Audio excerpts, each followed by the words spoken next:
Dios no quiera, si me pasa algo me van a atender ustedes, así que mejor aprendan esto bien.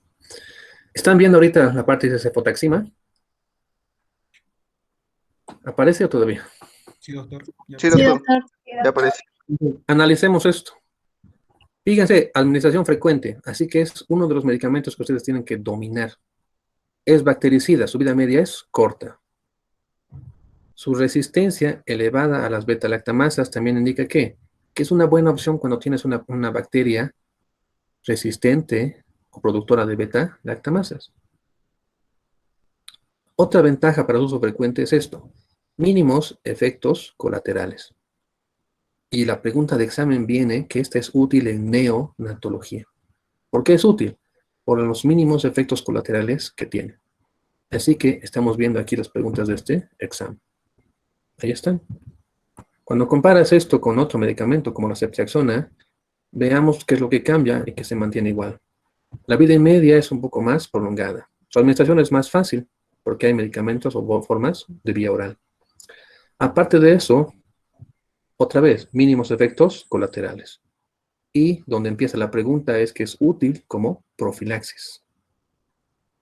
¿Dónde la vas a dar como profilaxis? Pregunta de examen. Una ventaja que tiene este medicamento es que se elimina por vía renal y por vía biliar. Así que puedes utilizar este medicamento, ¿dónde? En las cirugías de abdomen. Sobre todo en las cirugías donde vas a operar la vesícula, por ejemplo. Ya deberían haber empezado a rotar lo que es cirugía. Ahí se ven protocolos para cirugías. Lo que ves ahí es la indicación preoperatoria y postoperatoria. Entonces empiezas a jugar con esto. Es parecido a lo que vas cuando vas al dentista y el dentista va a sacarte una muela. ¿Qué te va a dar? Penicilina. ¿Por qué te lo da? Como profilaxis, para evitar infecciones. Es la forma en la que tienen que empezar a manejar. ¿Pero por qué te da penicilina y no te da una ceftriaxona? Porque cuando te saca una muela, hay bacterias propias que están en la cavidad oral, que podrían infectar ese pequeño espacio donde está sangrando y había un diente. No es la misma bacteria que está dentro de tu estómago o el intestino y que puede causarte infecciones. No es la misma bacteria que va a estar en un quirófano y de la cual podrías infectarte. Es por eso que hay medicamentos que se dan en ciertos lugares. La cefixima, su biodisponibilidad vía oral es mucho mayor, llega a un 50%. No líquido cefalorraquídeo. Lástima. Pero aparte de eso, buena excreción vía oral, vida media más larga, y lo bueno, tiene menos actividad contra cocos gram positivos. ¿Por qué esto es algo bueno? Porque ataca más a negativos y porque ha permitido estudiarla para derivar los últimos de tercera o cuarta generación. El Cepodox se metaliza sobre todo a nivel del hígado, así que puede utilizarse en ciertos casos. Si tu paciente, por ejemplo, es hepatópata, no te conviene darle este medicamento. Vas a sobrecargar trabajo a un hígado que no está funcionando del todo bien. Tiene menor actividad contra cocos gram positivos. Así que tampoco será tu primera elección cuando hay infecciones por gram positivos. Pero también significa que es bueno contra gram negativos. Aquí están las composiciones. Vean los cambios en la estructura para pasar de uno a otro. La ceftazidima, uso parenteral. ¿Qué es diferente? Vean la vida y media, es mucho más prolongada. A diferencia de los anteriores, este vuelve a tener una buena concentración en la orina. Aparte de eso, es prácticamente lo mismo. No son buenos contra gram positivos, pero es excelente contra gram negativos. Así que para infecciones por gram negativos, ya acabamos de ver 3 buenas herramientas. Estas cefalosporinas de tercera generación, podemos resumirlas rápido en 8 pequeñas indicaciones. De uso amplio en infecciones pediátricas, sí, específicamente la primera. ¿Se utilizan solas o asociadas con otros antibióticos? Sí. ¿Por qué la utilizo asociada? Porque acabo de ver que gran parte de estas no son buenas contra gram positivos. Así que puedo asociar un segundo medicamento que sea bueno contra gram positivos. De eso se trata. Se puede utilizar con muy buenos resultados en las septicemias. Estamos hablando de infecciones generalizadas. Así que hay que tratar de dejar estas cefalosporinas de tercera y cuarta generación para uso intrahospitalario, para no arruinar estos medicamentos ahora, como estamos arruinando la citromicina por estos protocolos actuales. Se utiliza con frecuencia y buenos resultados para cirugía cardiovascular. Ahí ya va un punto. Se utiliza en los posoperatorios, sobre todo pacientes de abdomen abierto. Un segundo punto. Son muy activas y útiles para infecciones nosocomiales, intrahospitalarias. Uno de los gérmenes intrahospitalarios más peligrosos o más comunes también es la Klebsiella. Y aquí tenemos indicaciones específicas para la Klebsiella. Pensé que iban a preguntar algo. Aquí hay cuadros para ver comparación de medicamentos, como por ejemplo aquí está la acitromicina. Y vean el porcentaje de cepas susceptibles. Hablemos de la acitromicina. En el 77 en Latinoamérica era de 55. Susceptibles, o sea, sensibles. La sensibilidad a la acitromicina ha bajado de 55 a 48 solamente en 3 años. En este momento la susceptibilidad a la acitromicina debe estar cercana a un 10 o un 12. Esto es por el uso indiscriminado de los antibióticos. La recomendación que tienen que aprender a hacer ustedes en un hospital o una clínica es rotar los medicamentos. Si sabes que una bacteria se hace resistente a la penicilina después de 10 años, cambia de la penicilina cada 7 o cada 8. Antes de que la bacteria se vuelva realmente resistente a la penicilina, le cambias el medicamento. Esa forma de rotar los medicamentos te asegura evitar cepas multiresistentes. Justo cuando te estás adaptando a un medicamento, cambia el medicamento y te arruinas. Lo mismo les ha pasado hoy día a los del grupo C. Se estaban adaptando a un horario, a un docente, a unos temas y acaban de cambiarlas. Entonces los arruinaron. Eso podemos hacer con las bacterias. Para eso son estos cuadros, para que empiecen a compararlos y analizar. Cuando ustedes se estén volviendo a los hospitales, lo ideal es que ustedes propongan hacer estudios, tomar muestras, hacer cultivos, buscar sensibilidad. Un estudio de estos, cuando ustedes vuelvan al hospital, no solamente le va a servir al hospital, les puede asegurar a ustedes una publicación, no solamente en una revista de la universidad, sino en una revista médica reconocida. Hacer un nuevo estudio sobre sensibilidad y resistencia dentro de un hospital, después de lo que hemos hecho al quemar la acitromicina, puede servir al colegio médico a instar nuevos protocolos de atención. Les puede valer a ustedes un reconocimiento. Pero parte de que ustedes aprendan a manejar estos medicamentos aquí como se debe. Aquí estamos poniendo, por ejemplo, la cifro contra gentamicina, que vamos a ver en la siguiente semana, gentamicina. Lo mismo, resistentes. La resistencia ha ido en aumento. Eso es porque se utiliza con mucha frecuencia. Debería ser manejada solamente dentro del hospital. Pero cuando no terminas tu tratamiento, arruinas el protocolo. Supón que tienes que utilizar Cipro por 10 días. Pero solamente lo tomas por 5 o por 6. Y dices, ya estoy bien, no necesito terminar mi tratamiento. Como no terminaste el tratamiento, sobrevive una bacteria y le pasa la información a sus descendientes. Ahí aparece la resistencia. Y ya que hemos visto que las bacterias por los plásmidos o por los cromosomas pueden transmitir esta información, empiezan a pasarse la información de una bacteria a otra. Y tan solo en 3 o 4 años, de la Cipro pasó la resistencia de 21 al doble, o un poco más, casi 50. Entonces hay que tener cuidado. Esta información es para que ustedes vayan viendo. Hemos visto hace rato, por ejemplo, aquí está, como la cefepima, que eran nuestras últimas armas, empezó a haber cepas resistentes, incluso ya en el 2000. No sabemos cómo estará ahora. Aquí estamos viendo la gentamicina, la ciprofloxacina. Hay varias cefalosporinas que no estaban clasificadas hasta hace un par de años. Estas que están viendo aquí, obviamente no los voy a preguntar en el examen, no sería justo, pero han sido reclasificadas para la 4ª y la 5ª generación. Se trata de hacer estudios como estos. Aquí estoy colocando una lista de medicamentos. Vamos a ver incluso la astronema a continuación. Estas 4 significa 4 cruces, significa que funcionan muy bien. Entonces, analizamos la primera que vimos, la cefalotina. 4 cruces contra gram positivos. Eso es excelente. Contra gram negativos, no muy bien. Solamente algunos meningococos. Pero no me funciona para pseudomonas ni para hemófilos influenza. ¿Qué hemos visto en la primera generación? Que es excelente contra gram positivos. pero no es lo mismo para todos. Analicemos el imipenem, que vamos a verlo a continuación. 4 cruces para todo. Significa que esta tendría que ser nuestra última opción. Es nuestra última arma pesada. No la arruinemos. Analicemos el astronam, que vamos a ver a continuación también.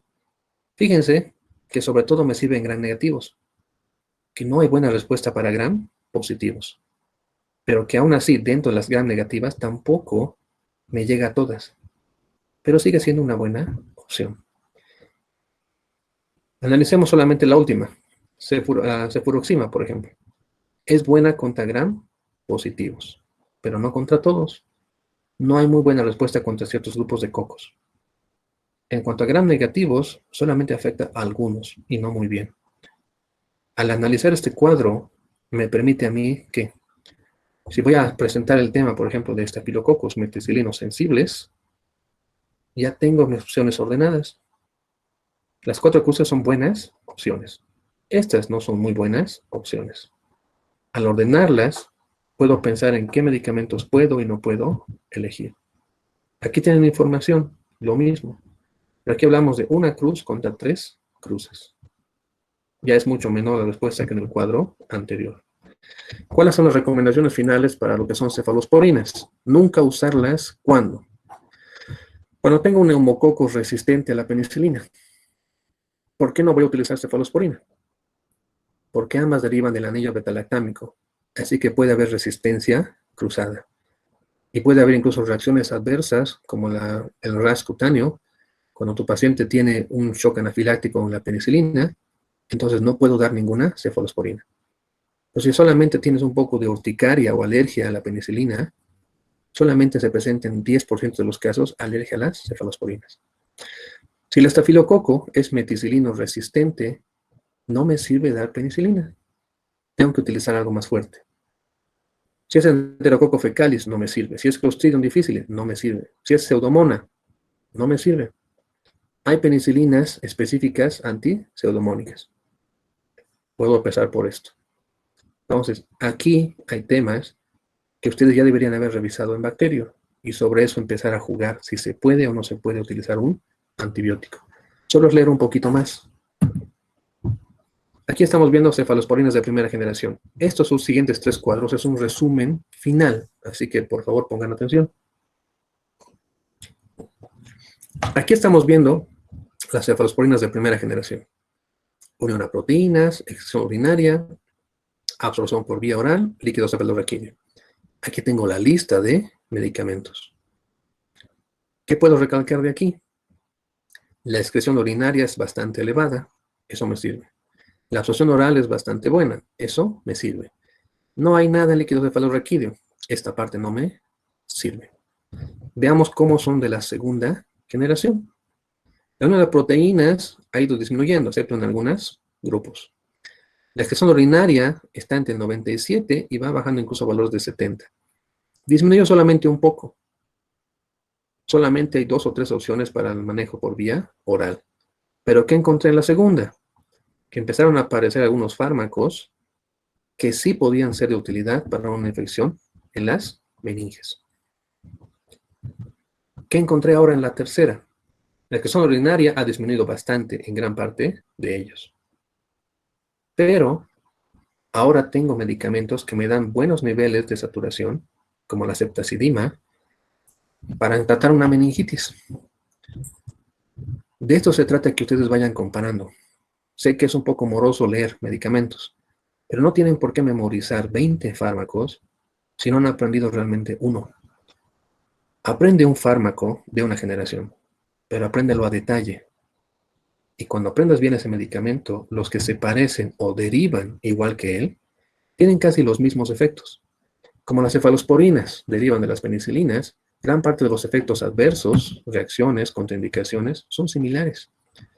Esta reacción de anafilaxis, por ejemplo, o reacción cruzada, solamente pasa hasta un 10 o 15% cuando tienes alergia completa a las penicilinas.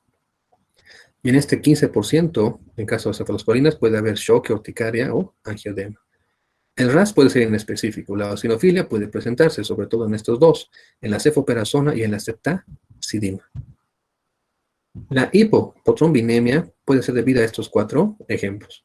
No son efectos muy frecuentes, pero hay que saberlos. La alteración plaquetaria es más común por el moxolactam.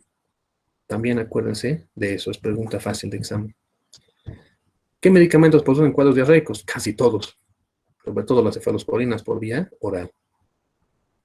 ¿Cuáles pueden provocarte una sobreinfección? Los que se manejan como amplio espectro, sobre todo los de tercera generación. ¿Qué es lo que pasa? Destruyen todas las bacterias del tubo digestivo y permiten la proliferación de otras bacterias que normalmente no estaban. ¿Cuál se relaciona más con colecistitis? La Stepchiak zona. Entonces, vayan viendo estas indicaciones y contraindicaciones. Efecto antabús, esto es fácil. Y la nefrotoxicidad es el cefalotín. Aquí están escondidas preguntas de examen. Fíjense que tenemos aquí justo 4 opciones. A, B, C, D. Así que no se equivoquen. ¿Cuántos producen dolor de cabeza, ras, diarreas, anafilaxia? Hay porcentajes de los cuadros, pero esto ya es la letra pequeña de los temas. Hasta aquí. ¿Se está entendiendo la parte de cefalosporinas? Les repito, es igual que penicilinas, gran parte. Y sí es un tema un poquito largo porque son generaciones. Ni siquiera hemos visto lo que es cuarta. Pero es la base para que vayan comparando. La semana pasada vimos sobre todo lo que era penicilinas y todo lo que derivaba de tener alergia a las penicilinas, la resistencia a las bacterias, etc. Ahora estamos viendo medicamentos que se derivan de las penicilinas. Así que tendría que ser más fácil que ustedes lo entiendan. Se parecen en el mecanismo de acción, se parecen en la biodisponibilidad, actúan casi sobre los mismos grupos. Entonces hay pequeños cambios. Estoy viendo los mensajes, la doctora Jocelyn dice que no se escucha. Debe ser un problema en la conexión. Yo tengo conexión ahorita en mi casa y estoy cubriendo bastante para que no tenga mayores problemas. Pero recuerden que estamos ahorita cerca de 58 personas en la sala y no somos la única materia. Esto se pasa por el sistema de la universidad, así que esto se satura. Así que hay que tenerse cuidado. En el caso de problemas de audio, algo que pueden intentar es salgan de la sala, reinicien, actualicen la página y luego vuelvan a entrar.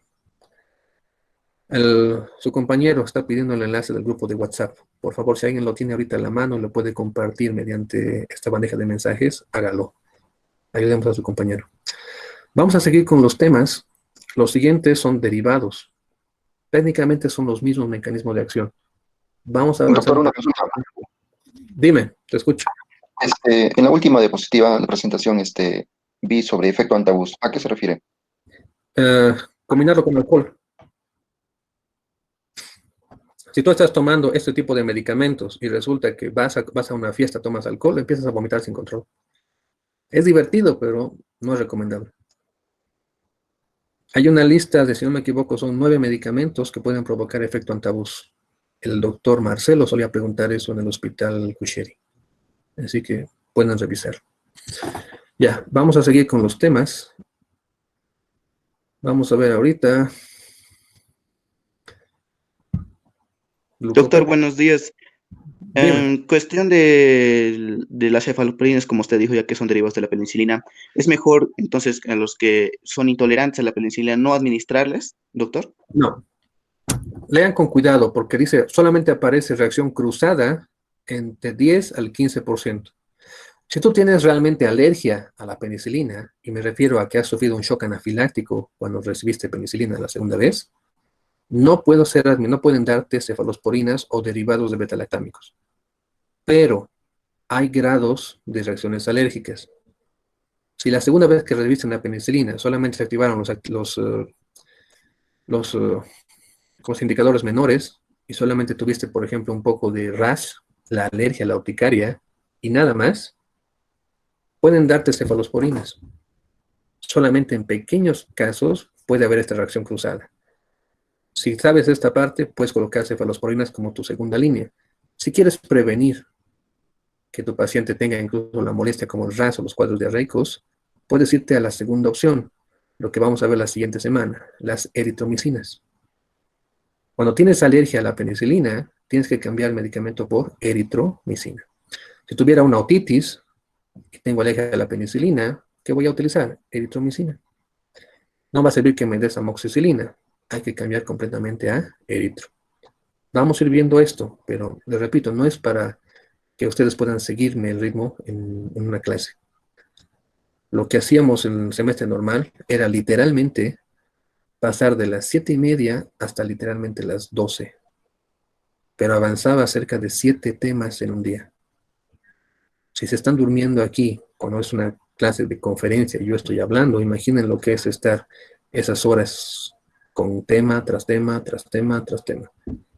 Lo que yo trataba de hacer era avanzar unos 4 temas o 5 temas de antibióticos y revisar un grupo de una bacteria para que vean cómo se aplica. Pero son clases demasiado pesadas y necesito que ustedes se pongan a leer. Es más difícil ahora que ustedes están en su casa. Tienen que ver la forma de motivarse a leer. No hay otra. Así que tienen que empezar. Vamos a ir revisando esto. Todavía tenemos que cubrir una gran parte de lo que son antibióticos. Cuando hayamos terminado de cubrir esta parte, vamos a tratar de que con ustedes hagamos análisis de los cuadros que estén haciendo. Es en parte por lo que les estoy haciendo que hagan esta tarea. Porque va a ser fácil sentarlos y debatir.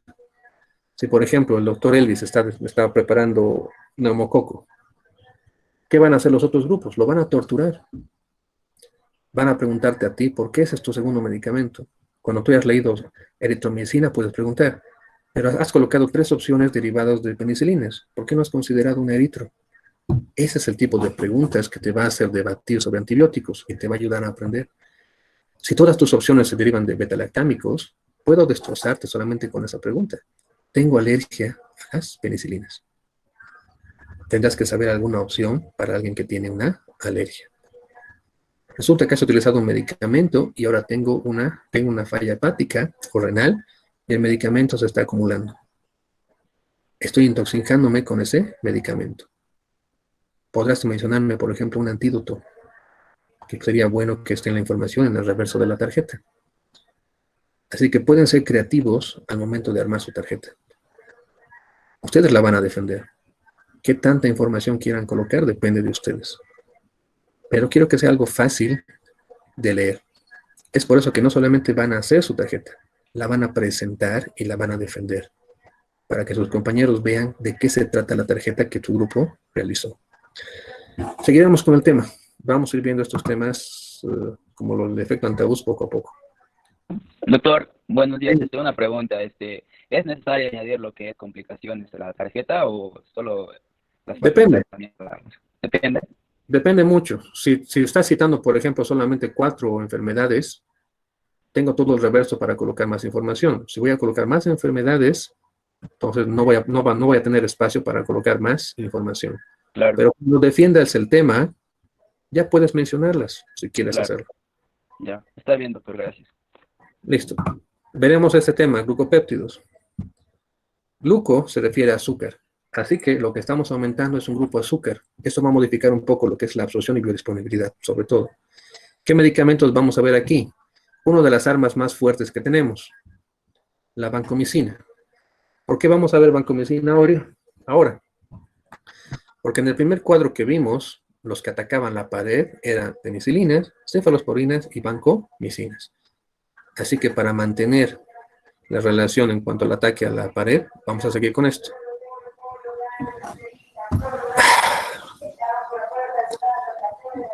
Lamento mucho, pero hay una señora que viene a vender pollo y suele estacionarse justo frente a mi casa. Esperemos que puedan escucharme a mí y no a ella. Sigamos con esto. Tenemos el mecanismo de acción.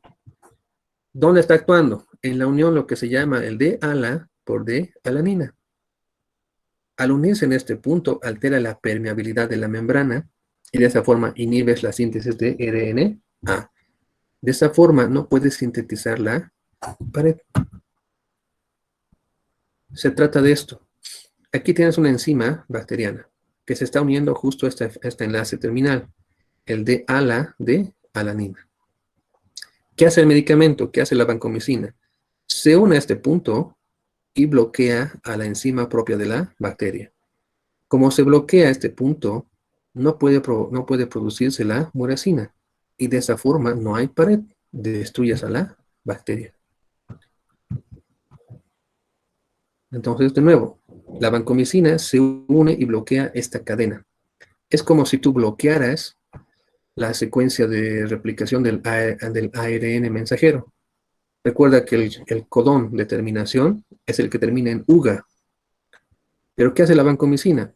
Bloquea la D-ALA antes de que aparezca el UGA. Así que la proteína como tal no termina de sintetizarse y no hay paredes. Esa es la forma donde va a actuar. Vamos a bloquear esta secuencia y vamos a evitar que se forme esa proteína.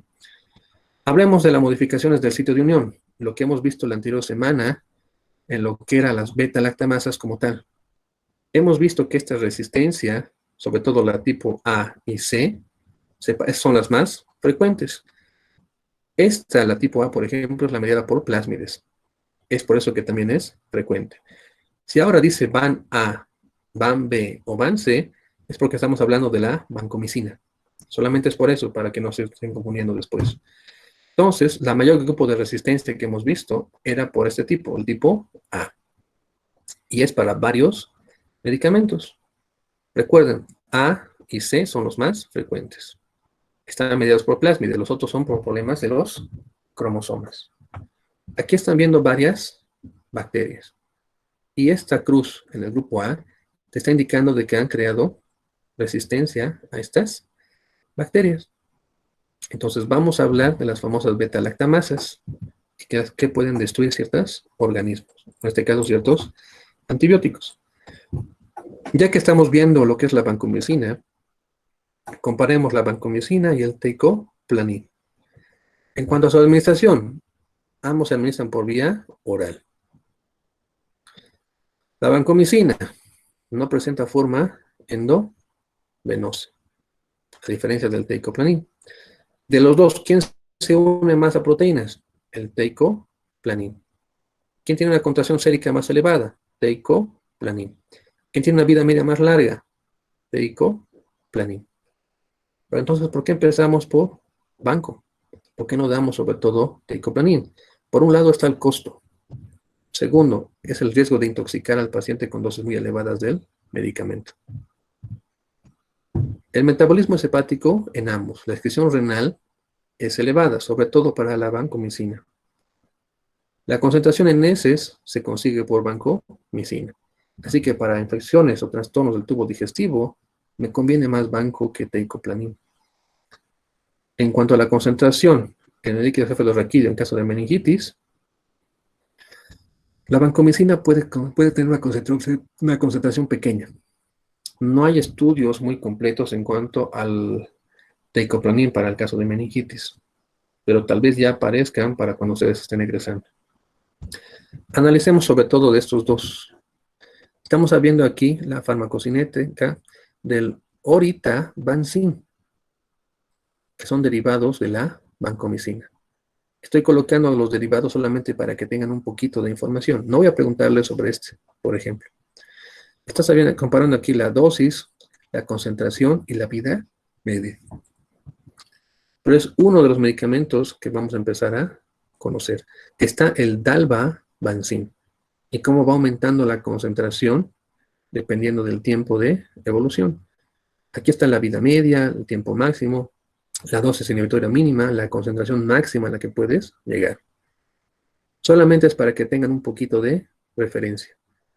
Pero esto es a lo que tenemos que empezar a analizar. Esta combinación de vancomicina y el teicoplanin. La susceptibilidad de las bacterias está presente en dosis bastante bajas, desde 0.025 a un máximo de 3.1 picogramos por mililitro. Cuando esta es una concentración mínima de referencia para toda la lista de bacterias que estamos viendo acá, aquí puedes analizar la concentración inhibitoria mínima solo de la vancomicina para estas bacterias. Vean que en el caso del teicoplanin, en algunas son resistencia específica y en algunos son mucho más activos, como en el Staphylococcus viridans. Pero de estos vayamos a los más sencillos. Tenemos los enterococos.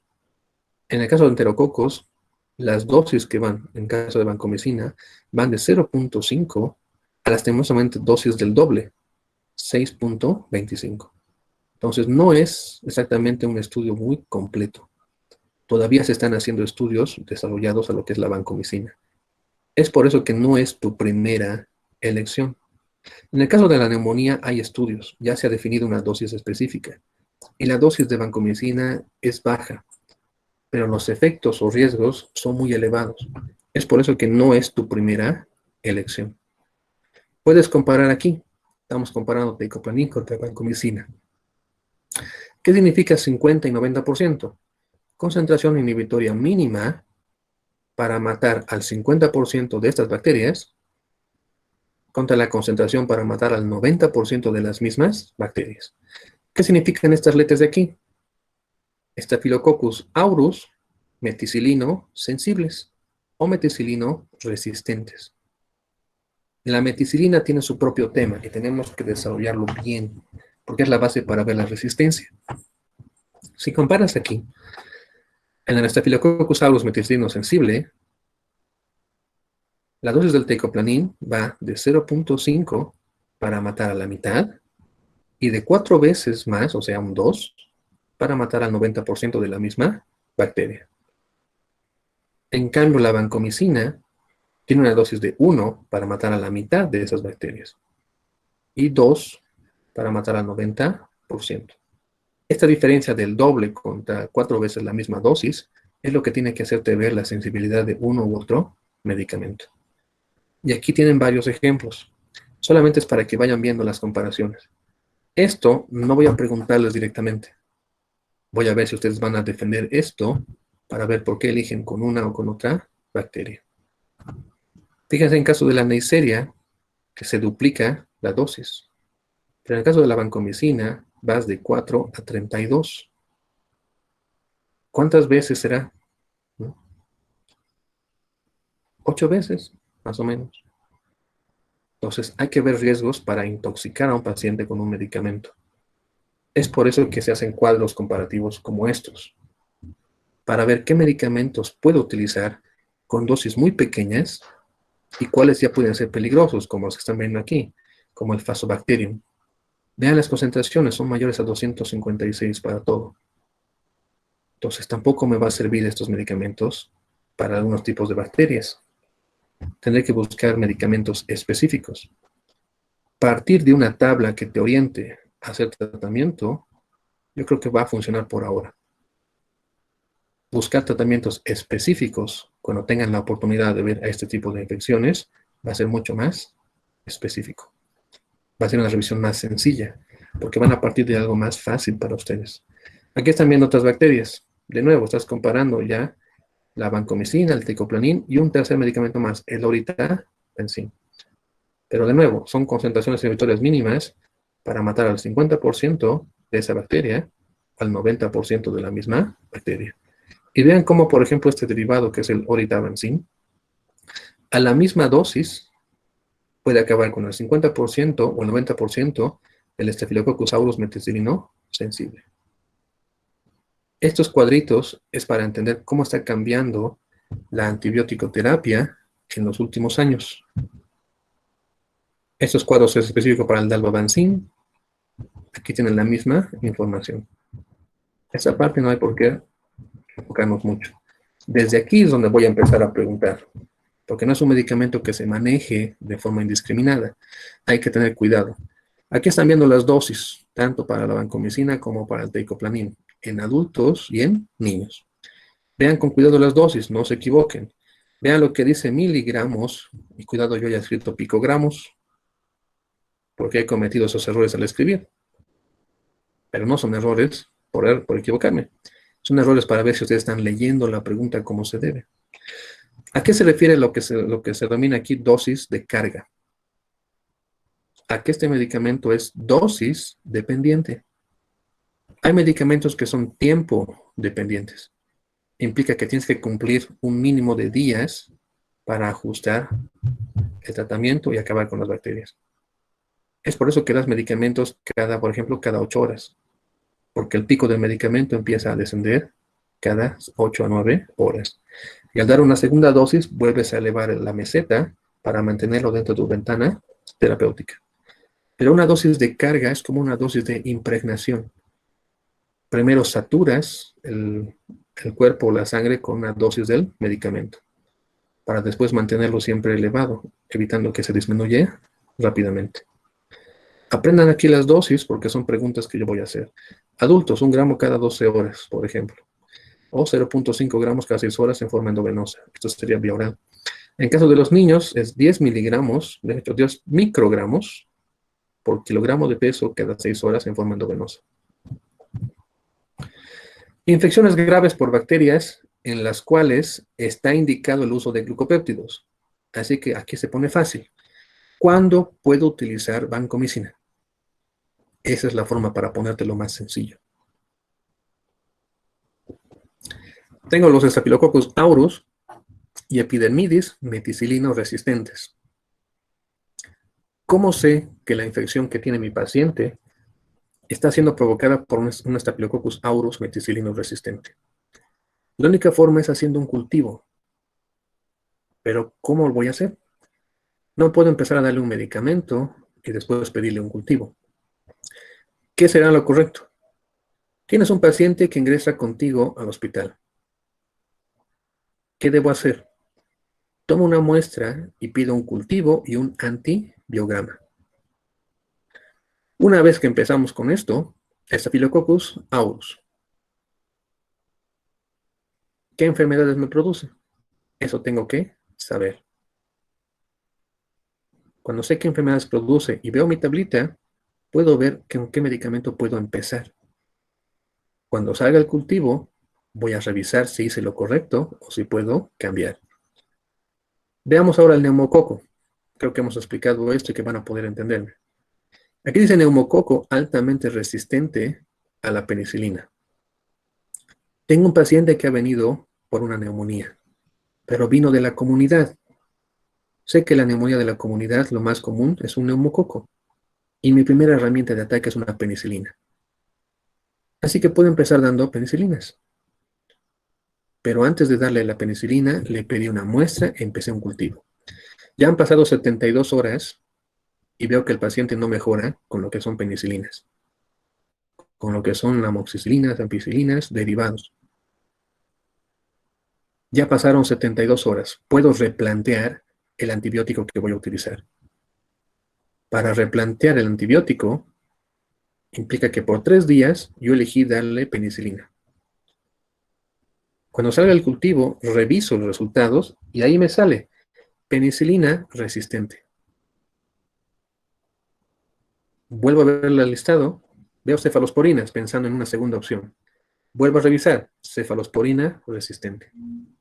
Estoy viendo qué medicamentos podría utilizar y cuáles ya no puedo hacerlo. Cuando estoy descartando penicilinas, cefalosporinas, aminoglucósidos, etcétera, etcétera, estoy encontrando como respuesta que es resistente a la penicilina, que es del grupo de los meticilino resistentes. Y lo que voy a encontrar en mi tablita es que entre mis opciones que me quedan está tal vez Vanco, Teicoplanin o Cefepime. Ese cultivo me va a decir cuándo puedo utilizar este medicamento. Pero solo funciona si han pedido el cultivo antes de usar antibióticos. ¿Qué otros medicamentos, qué otras infecciones son buenas para la Vanco? Los enterococos, ampicilino resistentes o intolerantes a la ampicilina. El Clostridium difficile, que es resistente al metronidazol, también es una buena indicación para la vancomicina. Aquí están viendo algunas de las indicaciones. Fíjense de nuevo, meticilino resistentes. ¿Cuándo voy a llegar a saber esto? Cuando he pedido un cultivo de la forma correcta, antes de que esto llegue a otras complicaciones. Pidan un cultivo y empiecen un tratamiento empírico con lo más sencillo. De esa forma no se van a equivocar. ¿Cuándo no es aconsejable la vancomicina? Profilaxis quirúrgica de rutina o terapias empíricas. No sé qué tiene, les soltaré una bomba. Eso es lo que han hecho sus compañeros al presentar el trabajo los semestres pasados. Hacerlo a ciegas. Y eso es quemar un medicamento, es arruinarlo. Si quemas la vancomicina, quemas los medicamentos que están por debajo. Si tengo 10 opciones antes de llegar a la banco, ¿Por qué quemar 9 opciones que pueden ser más económicas o más seguras para un paciente? ¿Por qué no reviso primero los efectos adversos de la vancomicina o del cloranfenicol? Esa es la forma correcta de elegir un medicamento. No es empírico. Hay que apoyarse siempre de un cultivo y un antibiograma. En cuanto a la profilaxis por catéteres, no es aconsejable empezar por banco. Hay medicamentos específicos para hacer esto. ¿Qué más? Erradicación de colonias meticilinos resistentes. No se hace de inicio. No es lo correcto. Descontaminar selección digestiva. Cuando vas a operar tubo digestivo, por ejemplo, no es dar algo que limpie todo el tubo digestivo. Puede haber contraindicaciones o efectos secundarios. Repito, no es un medicamento que des para una profilaxis. No es para manejo ambulatorio. Tienen que restringirlo solamente para pacientes hospitalizados. Las principales razones son estas: su toxicidad. Una de las principales contraindicaciones es la sordera. Vamos a ver esta neurotoxicidad, sobre todo vamos a volver a verla cuando veamos eritromicina, por ejemplo. Pero aquí la banco puede provocar sordera en concentraciones muy elevadas, 80 picogramos por mililitro. Así que cuando cruzas la información de la dosis inhibitoria mínima con la dosis en la cual aparecen los efectos secundarios, puedes encontrar esta relación. ¿Qué más puede presentarse por la banco? RAS, eosinofilia. Lo que no se presenta es pregunta de examen. No ha habido reportes de tromboflebitis, de neutropenia o efectos secundarios en el lugar de la infección, como el síndrome de hombre rojo, que se presenta en otros medicamentos. Revisen síndrome de hombre rojo, porque hay pregunta de examen. El hombre gris viene del cloranfenicol. El hombre rojo hay medicamentos que lo producen. Aquí estamos cruzando positivos con negativos. Fíjense que aquí hemos puesto colores para que les sea más fácil. Aquí estamos cruzando varios medicamentos. Aquí está, por ejemplo, la rifampicina. Las tetraciclinas están al final. Vamos a ver esto la siguiente semana con ustedes. Pero ¿de qué se tratan las cruces?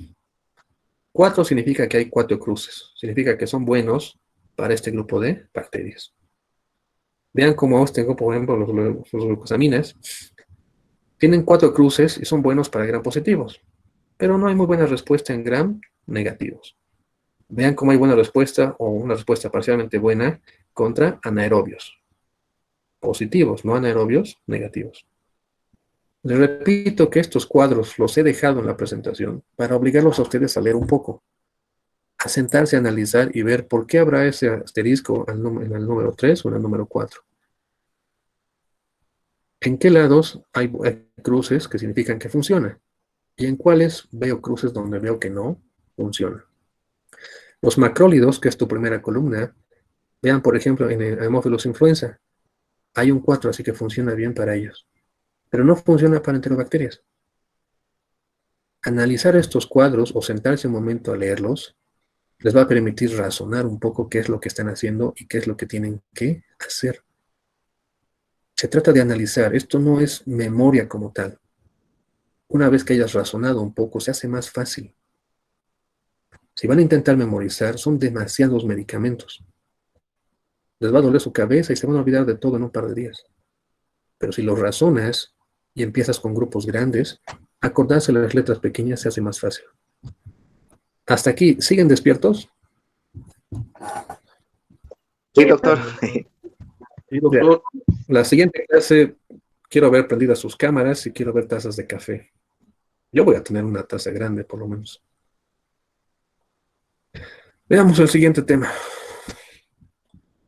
Vamos a ver carbapenem. Repito, estos temas son más cortitos, pero se basan en lo que ya hemos visto, penicilinas y cefalosporinas. Estamos viendo medicamentos que actúan en los mismos lugares o tienen cosas similares. Así que veamos este tema.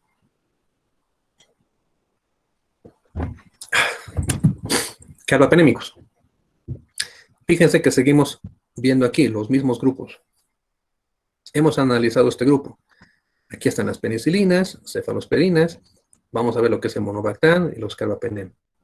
Estamos viendo el mismo anillo betalactámico que va a actuar en los mismos grupos de medicamentos. Así que gran parte de los efectos secundarios son similares en todo este grupo de medicamentos derivados de los beta-lactámicos. Hemos visto ahora el anillo del carbapenem, que es lo que tenemos que empezar a estudiar. Sigue siendo el mismo anillo. ¿De qué se tratan los carbapenémicos? Son derivados de la dinamicina, que ha nacido de un hongo, el Streptomyces catela. ¿Cuándo se ha reportado esto? Ya en el 76. Hay un listado de medicamentos. Estos primeros tres es donde nos vamos a detener. Nos vamos a detener ahí porque no es un medicamento que se use con frecuencia. No es un medicamento que se utilice para la forma de manejo extrahospitalario. Así que piénsenlo como medicamentos de uso restringido y quédense con ese pensamiento. ¿Ya? Tenemos que revisar un poco lo que es el imipenem, el meropenem y el ertapenem. De los tres, ¿cuál es más estable? El meropenem. ¿Por qué también es bueno? Porque no es tóxico. Ahí ya te estoy regalando una pregunta. ¿Qué es importante del ertapenem? Es más estable a la hidrólisis. Significa que las beta-lactamasas no lo afectan tanto.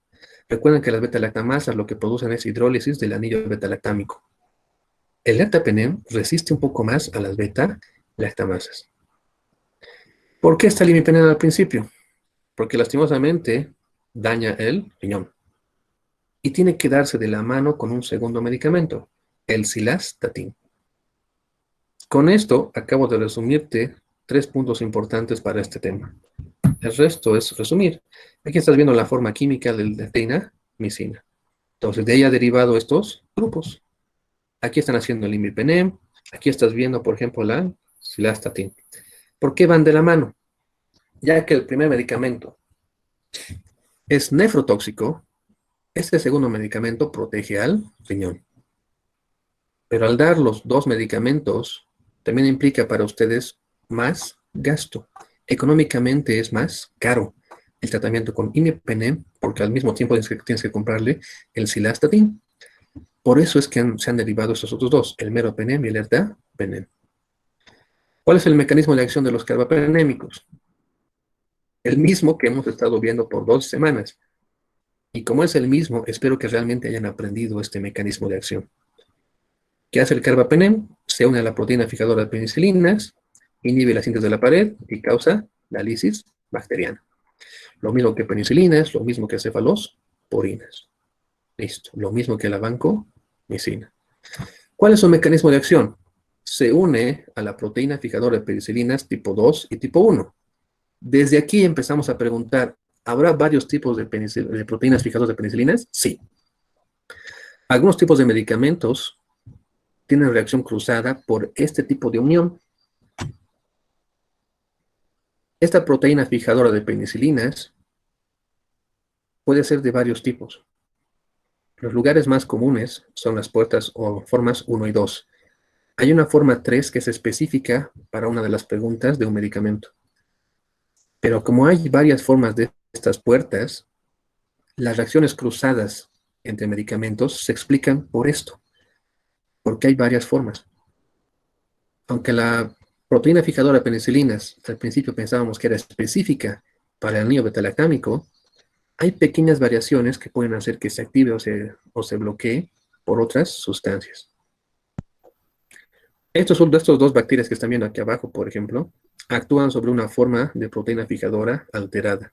Hablamos de la Streptocomonas maltophilia y la Burkholderia cepacia.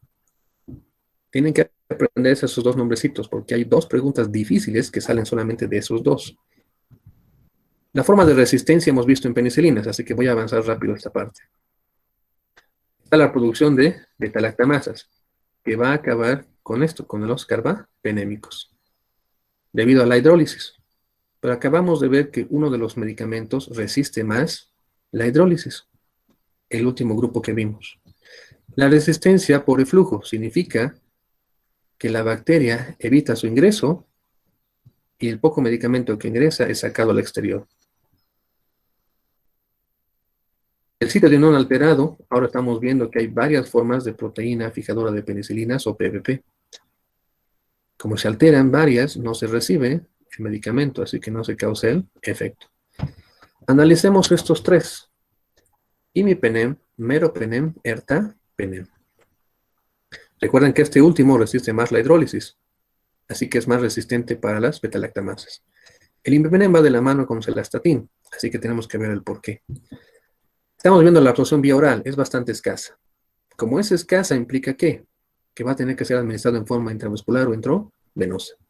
La unión de proteínas es baja, mucho más baja, o muy buena para el ertapenem. Así que aquí parece que empieza a destacar este medicamento. La penetración de los tejidos es buena para los tres. La vida media es más larga en el ertapenem. Este medicamento empieza a sacar puntos a favor.